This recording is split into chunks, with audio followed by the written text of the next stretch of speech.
An incident occurred in which Rabbi Elazar, son of Rabbi Shimon, came from Migdal Geor, from his rabbi's house, and he was riding on a donkey and strolling on the bank of a river. And he was very happy, and his head was swollen with pride because he had studied much Torah. He happened upon an exceedingly ugly person who said to him, "Greetings to you, my rabbi." But Rabbi Elazar did not return his greeting. Instead, Rabbi Elazar said to him, "Worthless person, how ugly is that man? Are all the people of your city as ugly as you?" The man said to him, "I do not know, but you should go and say to the craftsman who made me, 'How ugly is the vessel you made.'" When Rabbi Elazar realized that he had sinned and insulted this man merely on account of his appearance, he descended from his donkey and prostrated himself before him and said to the man, "I have sinned against you. Forgive me." The man said to him, "I will not forgive you until you go to the craftsman who made me and said, 'How ugly is the vessel you made.'" Rabbi Elazar walked behind the man, trying to appease him, until they reached Rabbi Elazar's city. Rabbi Elazar, son of Rabbi Shimon, entered the study hall and taught, "A person should always be soft like a reed and not stiff like a cedar." In this story from the Talmud, the great sage Rabbi Elazar went on a journey and came to his destination a changed man. He realized that his words and actions had consequences, a lesson he had not learned in all the Torah study that he was so proud of early in his journey. It was a lesson he learned along the way, in relationship with another human being, and that he immediately taught to others. "Do not be unyielding," he taught. "Be flexible." This week, we find our ancient ancestors at the end of their own journey. Parashat Matot Maseh tells the story of the Israelites who, having left the promised land in Jacob and Joseph's generation, have slowly made their way back toward it. Maseh means journeys, and it refers to the 42 different stops the Israelites made on their 40 years between Egypt and Israel. Each of these 42 stops is listed in this week's Torah portion. Each of these 42 stops led us further from Egypt. And each of these 42 stops brought us closer to finding our way home. But not really finding our way back home. The Israelites were not going back. They were finding their way there.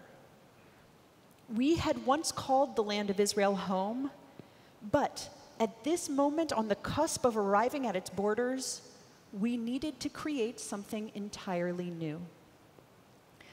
Our ancient ancestors could only do this. They could only build a nation after generations of changing and learning and redefining their place in the world. So that when they finally approached the borders of their ancestors' land, our ancient homeland, it wasn't a return. Not really. They were not the same people who had left the land generations before. They had changed and learned and grown and redefined their place in the world. This formerly enslaved people wandered from place to place 42 times, not because they didn't know their destination, but because they didn't yet know who they were. They had not yet learned how to be free. It wasn't a returning, it was an in-turning, an internal reckoning, like Rabbi Elazar experienced on his journey. This is the final parasha in the book of Numbers, And the text seems to be relating the end of a journey. Miriam and Aaron are gone. Even Moses' death is drawing nearer. It feels like a tidy ending. But if this return to the promised land wasn't a return, does it mean that this end of a journey wasn't really an end? Of course it's not an end. It's not even a return. It is an inflection point.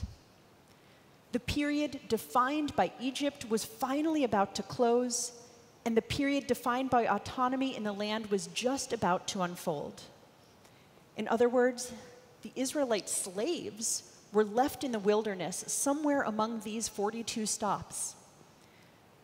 The free people of Israel did not yet know what lay ahead and were just beginning their brave push forward.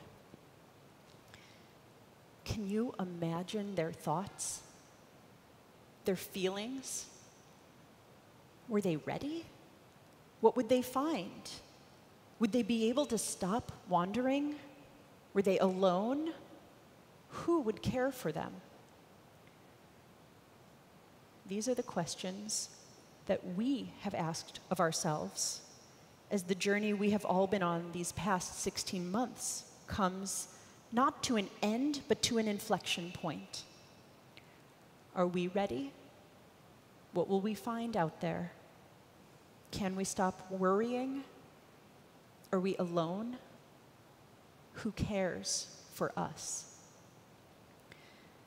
Since the coronavirus hit, we have learned what is most important to us. We've learned our vulnerabilities and perhaps even accepted or embraced them. We have learned our own strength and how it multiplies in the company of others. We have supported not just ourselves, but each other. We have not been unyielding like cedars.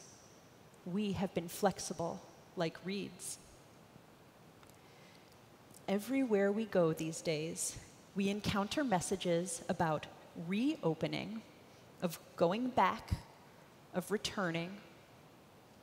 But just as the language of return wasn't right for our ancient ancestors, it's not right for us either. We live now in a new world, a world in which COVID left more than 4 million people dead. Another 185 million people have had or do have the virus.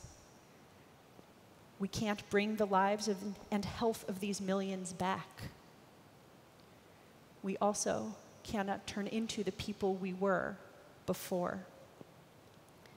That world, those people, are irrevocably changed. We will never live in that pre-COVID world again.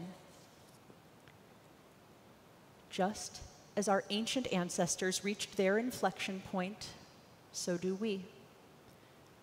Our pandemic journey of fear and isolation is coming to an end. Our next step is just within reach. We haven't gone in a circle. We aren't back where we started. We are in a new place that looks a lot like the old place, but feels entirely different. Joseph Campbell, the great scholar of mythologies, once said about journeys, where we had thought to travel outward, we will come to the center of our own existence. And where we had thought to be alone, we will be with all the world. What we are experiencing isn't a reopening, but an opening. We are not going back. We are going bravely forward. We are not returning. We are in-turning, assimilating all that we have experienced and learned with a new awareness of who we are, where we are, and what and who matters to us. Our ancient ancestors once lived in the Promised Land, and this week they approach its borders anew, a new generation able to create its future in a familiar place that is also wholly new. They were changed by their journey. They grew into a free people. Rabbi Elazar left one study house and arrived at another a brand new man, one who valued growth and change. He was different, having turned inward and found the potential for more within himself. We too have found the potential for more. We have learned to be flexible. Our in-turning has shown us that though we had thought to be alone, we are now with all the world. It's a new world, a world that we are making together.